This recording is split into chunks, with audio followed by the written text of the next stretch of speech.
Topic 2. This is topic 2. Okay? What have we covered so far? We've covered, you tell me, what have we covered? Chapter 4, Yeah. chapter 6, Huh? 3, Yeah. 1, Yes. 7 and 8. 6, 7, 8. Yes. Still chapter 9. 9 and 10 not covered. There is no 10, 10 you don't need. No, 9, but you said 9 is Oh, no, included. you said included in the case studies. The first. 1 minute. Nine is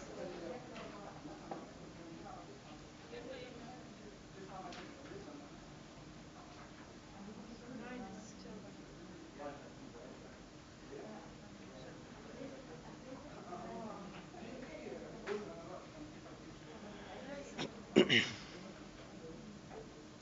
Let us finish. Yes, 9 is left.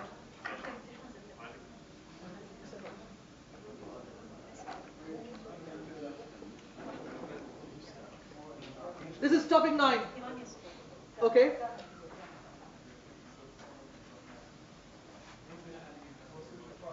Are you guys leaving? Are you guys off? Okay.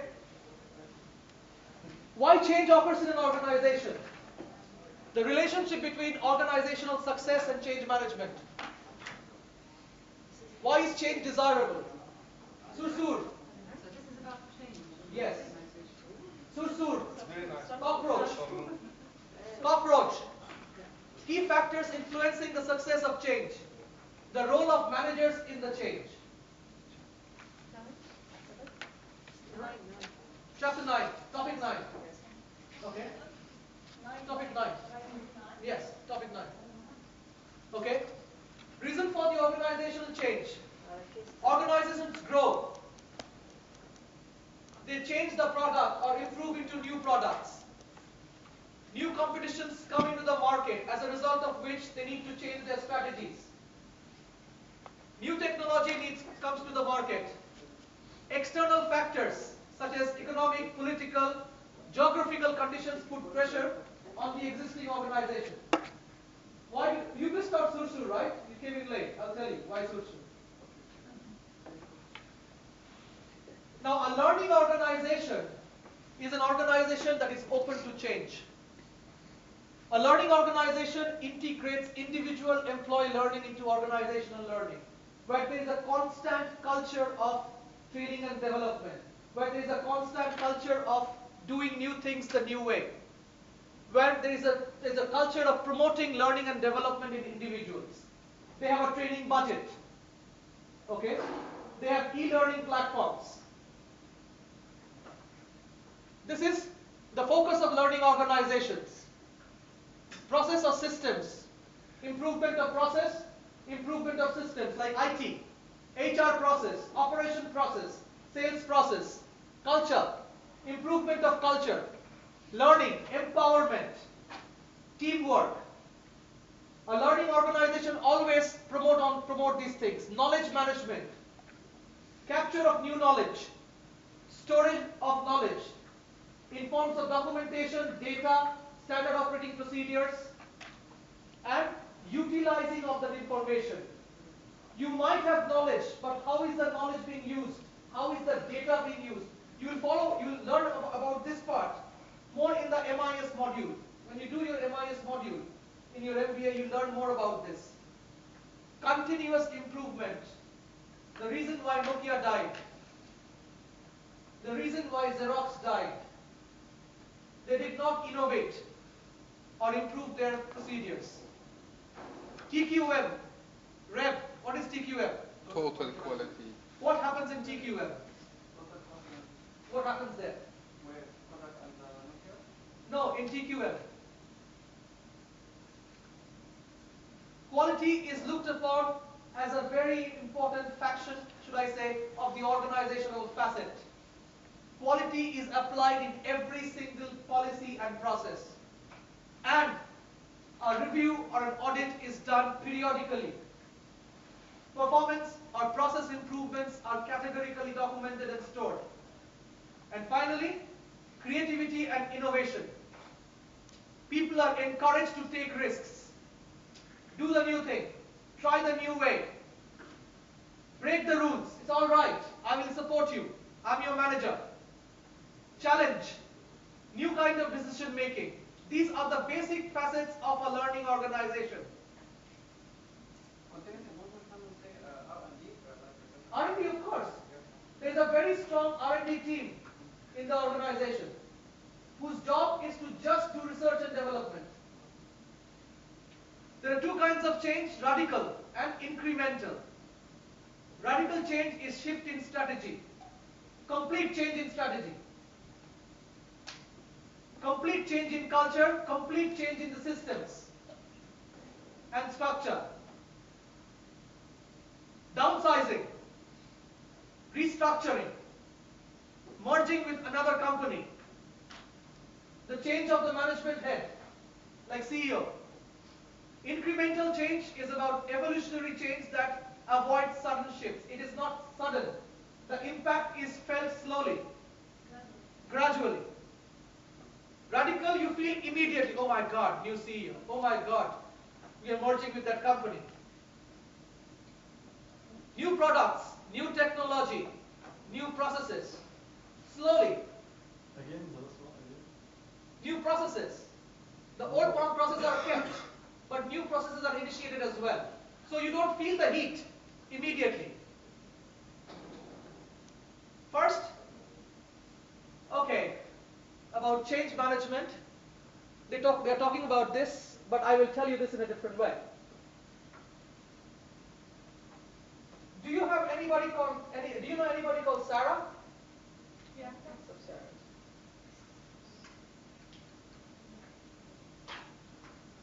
You sure you do?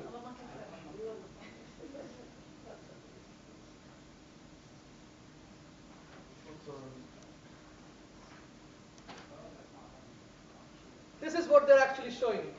When you bring in change in an organization, there is a Sarah effect that happens to people. What is the Sarah effect? The first is shock. Oh my God.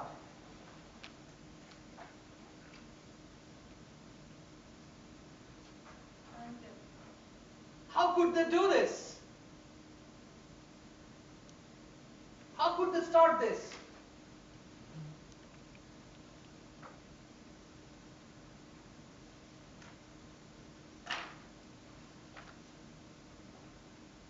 I will not go with them. I will not accept it. I will not accept it. I will not accept this new policy. Resent or resist? Resent or resist, both. Resent or resist. You can also use the word resist here. Okay? And then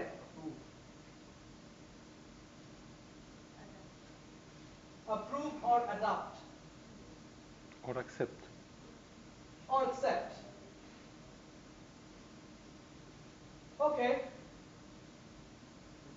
Mahmoud, you also accepted this new process? Mahmoud says yes. Yalla, let me also do it as well. Why not? And then finally the H is, okay, help me. Now this is the Sarah effect.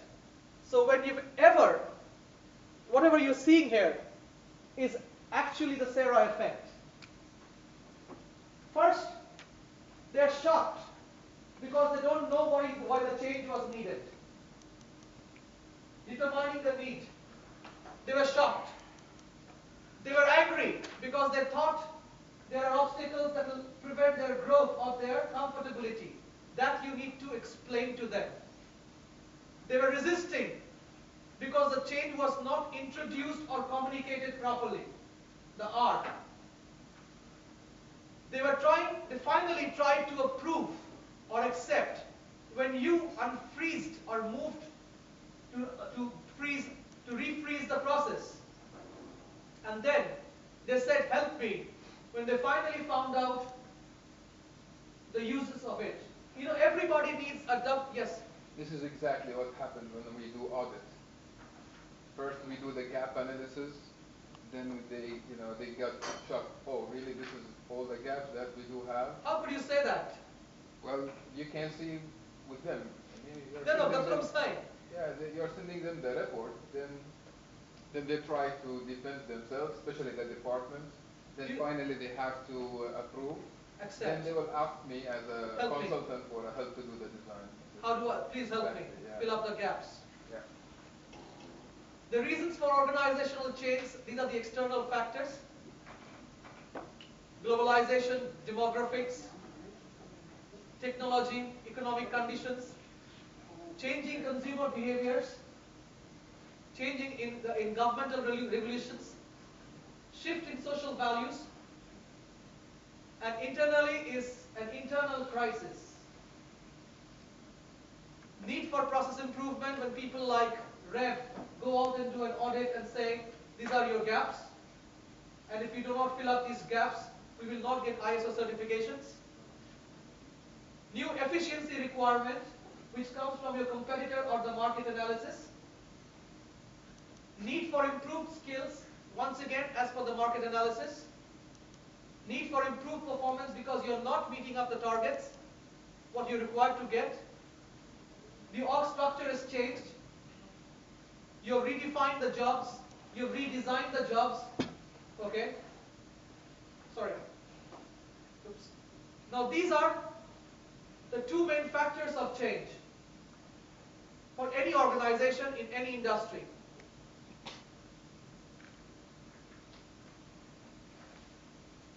Why do people resist change?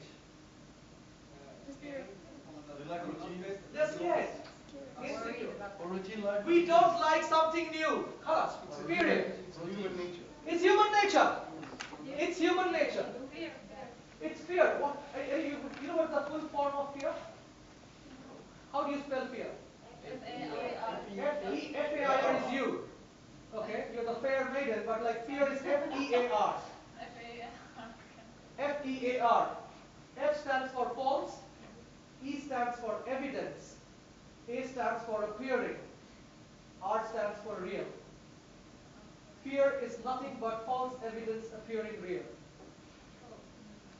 And that evidence is actually built up in our head. Remember as kids we used to think every dark room has ghosts? We grew up.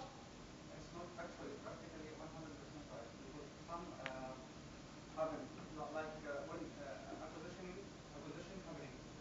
Okay, they are merging management. So both some managers will be Downsized. yeah, right. But can you also answer me this question? Yes, you're right. Some managers will be It's downsized. kind of a change, a form of a change. But will you tell me with conviction that the managers who were downsized during a merger, which happens, the true thing you say, are the high performing managers? No, the performance will not be the major here. Actually, what's happening, they are keep the managers of the who make the acquisition. True. And the same, there's some departments that will be here and there, like HR department. True. You're right. HR department. But Which one we will keep? HR department of the new company, or HR that we take it over, or the HR department? they do not, in a merger, what you're saying, they do not immediately downsize. They see for a period. Before the actual merger happens, the two, let's say you are Yes, overtaking not my really. company. They will take the history of the company Yes. and everything, and then go away. Yes. They will take the historical data of the departments and the performance. And frankly, if you are taking over my company, Yes. you would not want to keep the dead weight in my company, would you? No, but some managers or some titles, I will not be needed anymore. Maybe I will need the first time. That is change. I will first time. That is change. So that's why I'm telling that the feeling is No, it is there. for organization. No, let's say for example, before automobiles came in. Okay, before automobiles came in, way back in the 1800s, there used to be horse-driven carriages. Okay, so there were people employed to look after the horses. There were people employed to drive the carriages. Okay, and then suddenly one fine day automobiles were introduced. We did not need the position of people who look after the horses or drive the horses. It is evolution. Now if you tell me that the person who was looking after the horses or drove the horse carriage, he has a chance to fear, yes. Because he did not improve himself. He did not adapt himself. That's what we are giving of the example of the sursur. If the sursur was there when dinosaurs used to be there as well. I don't know what to Cockroach. Sursur. I got it wrong, right? I got it wrong. Okay, what do you say? Some people say sarsu. Sarsu. Some say sursan. Some people Okay, what do I say? Sarsur or They have- sursur? It's sursan. They have, Okay. Sarsur, okay. it's an Arabic source. Now, if you go to Iceland, you'll find or Denmark, you'll find cockroaches there. They are adaptable. So people, it's the same way for people. Organizations require people who are adaptable. Now, these are the resistance, lack of trust, fear of the unknown, disrupted habits. Oh my God! Previously, I could, like with my old manager, I could just tell her that I got to go half an hour early today, please, and she would agree. Would this new manager allow me? Habits. Believe that change is unnecessary. Why do we need to change? There are some people who, there are some people who would say, oh, the good old days.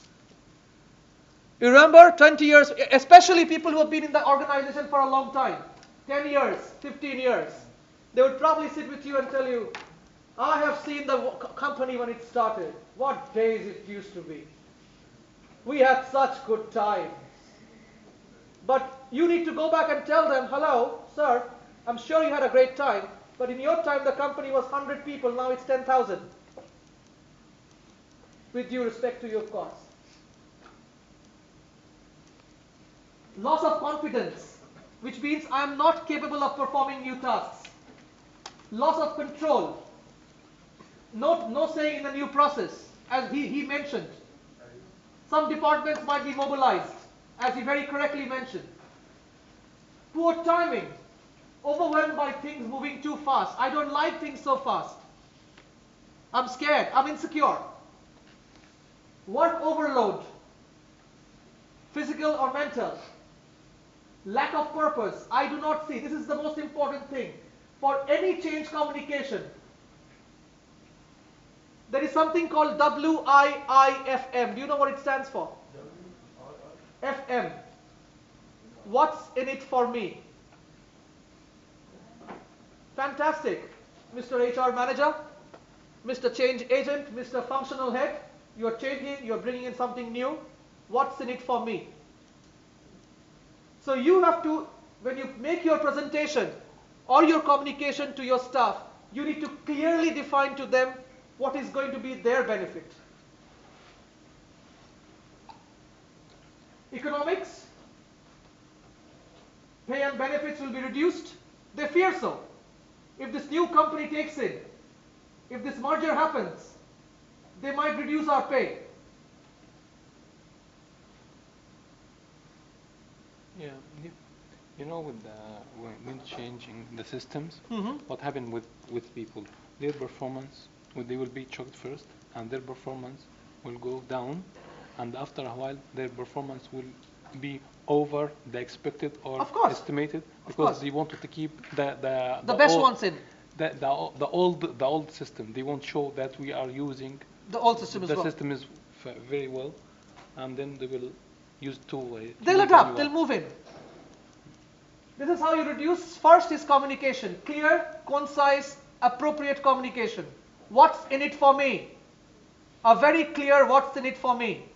So if you are getting a case study out here, ladies and gentlemen, which tells you a case study that a company is going through a merger. People have a lack of trust. They are scared. What's going to happen? They don't have confidence, blah, blah, blah, blah, blah, all these points. Okay, a case study like this. Okay, and they tell you what should be the step of the change manager. What should be the steps of the change leader? This is the steps. Clear, concise communication. Participation in the change himself or herself. A guarantee that we are actually moving towards Best the thing new or horizon. something. Okay, we have to because the others are also. If we do not innovate, if we do not change, we will die. That's the law of nature. Certainty, don't worry. There is nothing bad that's going to happen to you. If you do not perform, you lose your job, yes. But if you perform, you're there. Nobody can take your position or pay.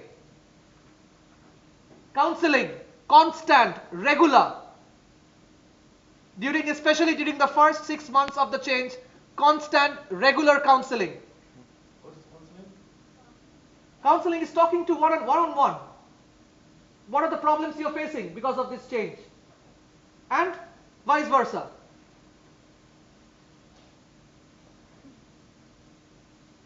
Negotiation. Introducing reward systems. That if you do this, this is going to be the reward you'll be getting. The best people who will adapt, they will get a bonus or a commission, whatever. And finally, the merger will happen. Help me, the H of the Sarah. Coercion. Coercion means coming together. People will accept the change.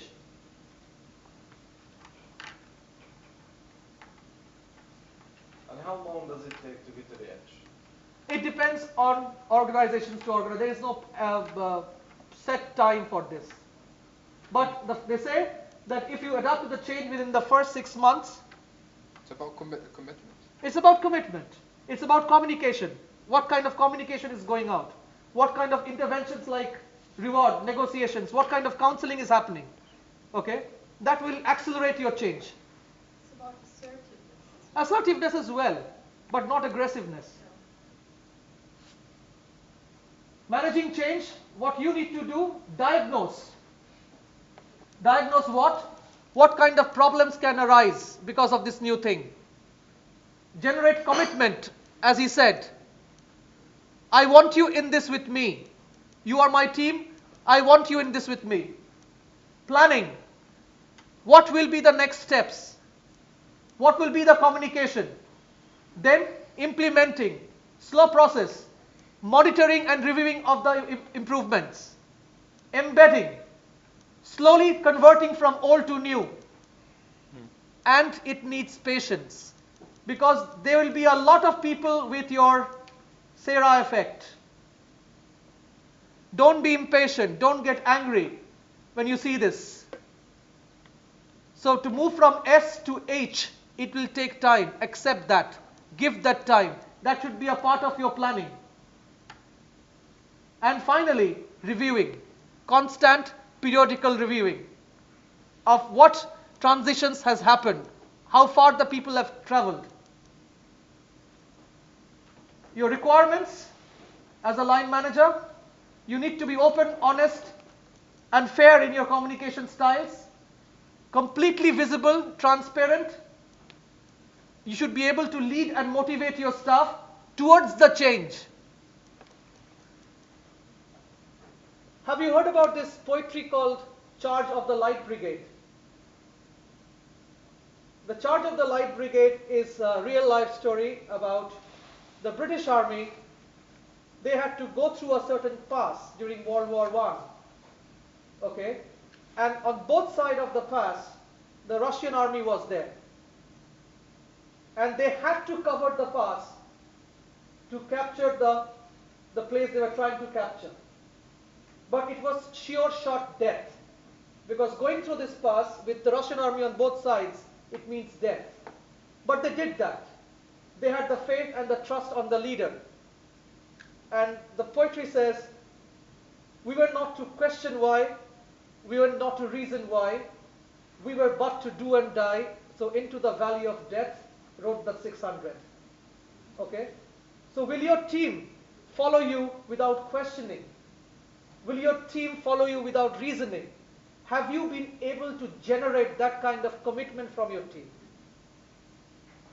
So that, it's up to you as a leader. If you can generate that kind of commitment from your team, they will go with you anywhere. That is, ladies and gentlemen, change management. And with that, we come to the end of the case study kind of topics. With your permission, I know we are a little late. We have crossed 6 o'clock. But I want to show you two things from where the MCQs can come from. It's not very important, but I would want you to still see it. I will be happy.